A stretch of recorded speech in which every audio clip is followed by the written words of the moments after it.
ഇന്ന് നമുക്ക് നല്ല ടേസ്റ്റി ആൻഡ് ജ്യൂസി ആയിട്ടുള്ള ബേക്ക്ഡ് ചിക്കൻ ഉണ്ടാക്കാം. ഗസ്റ്റൊക്കെ വരുമ്പോൾ പെട്ടെന്ന് ഉണ്ടാക്കാൻ പറ്റിയിട്ടുള്ള നല്ല അടിപൊളി റെസിപ്പിയാണ്. അപ്പോൾ അതിനുവേണ്ടി ഞാനിവിടെ 1/2 കിലോ ബോൺലെസ് തൈയാണ് എടുത്തിട്ടുള്ളത്. തൈ പീസ് എടുക്കുമ്പോൾ നല്ല ജ്യൂസി ആയിട്ട് കിട്ടും.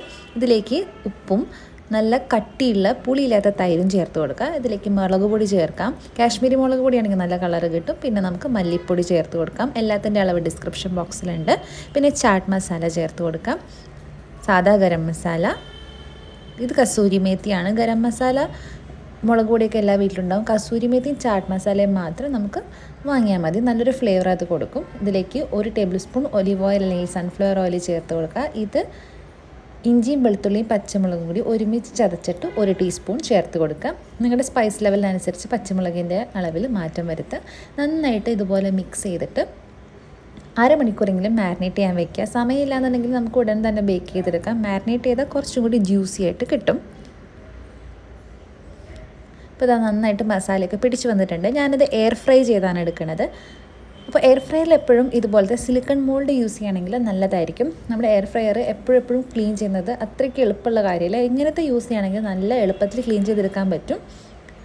പിന്നെ നമ്മുടെ ചിക്കൻ്റെ ജ്യൂസൊക്കെ അതിൽ തന്നെ കിടക്കുകയും ചെയ്യും. അപ്പോൾ ഇതുപോലെ ചിക്കൻ പീസസ് എടുത്തിട്ട് ഇങ്ങനെ നിരത്തി വെച്ച് കൊടുക്കുക.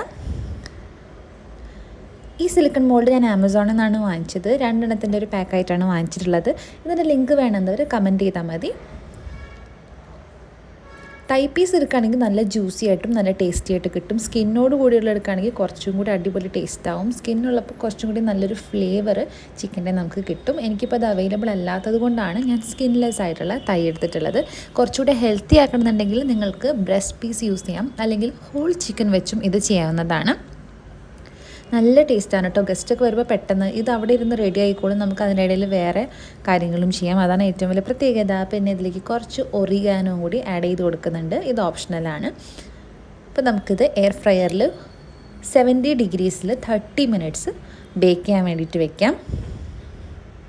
ടെമ്പറേച്ചർ കൂട്ടിയിടണ്ട, ഈ ഒരു ടെമ്പറേച്ചറിൽ തന്നെ ഇട്ടാൽ മതി. അരമണിക്കൂറിന് ശേഷം നമുക്കിതുപോലെ സൂപ്പറായിട്ട് റെഡി ആയിട്ട് വന്നിട്ടുണ്ട്. അപ്പോൾ ഞാനിത് പ്ലേറ്റ് ചെയ്തിരിക്കുന്നത് ഹെർബ് ആൻഡ് ബട്ടർ റൈസും സോട്ടഡ് വെജീസുമായിട്ടാണ്. ഈ റൈസിൻ്റെ റെസിപ്പി വേണമെന്നുള്ളവർ കമൻറ്റ് ചെയ്യുക. നല്ലൊരു കോമ്പിനേഷനാണ്, നല്ലൊരു ബാലൻസ്ഡ് ഹെൽത്തി മീലാണ് ഇപ്പോൾ ഞാനിവിടെ കാണിച്ചിരിക്കുന്നത്. ഇതിൽ കാർബ്സ്, പ്രോട്ടീൻ എല്ലാം അടങ്ങിയിട്ടിട്ട്. അപ്പോൾ നിങ്ങൾക്ക് ഇന്നത്തെ വീഡിയോ ഇഷ്ടപ്പെട്ടെന്ന് വിചാരിക്കുന്നു. കൂടുതൽ എയർ ഫ്രയർ റെസിപ്പീസ് വേണമെന്നുണ്ടെങ്കിൽ കമൻറ്റ് ചെയ്താൽ മതി, ഞാൻ വീഡിയോസായിട്ട് ചെയ്യാം. ഇത് നല്ലൊരു ഹെൽത്തി ഓപ്ഷനാണ്. നമ്മൾ ഓയിലൊന്നും അധികം യൂസ് ചെയ്തിട്ടില്ല.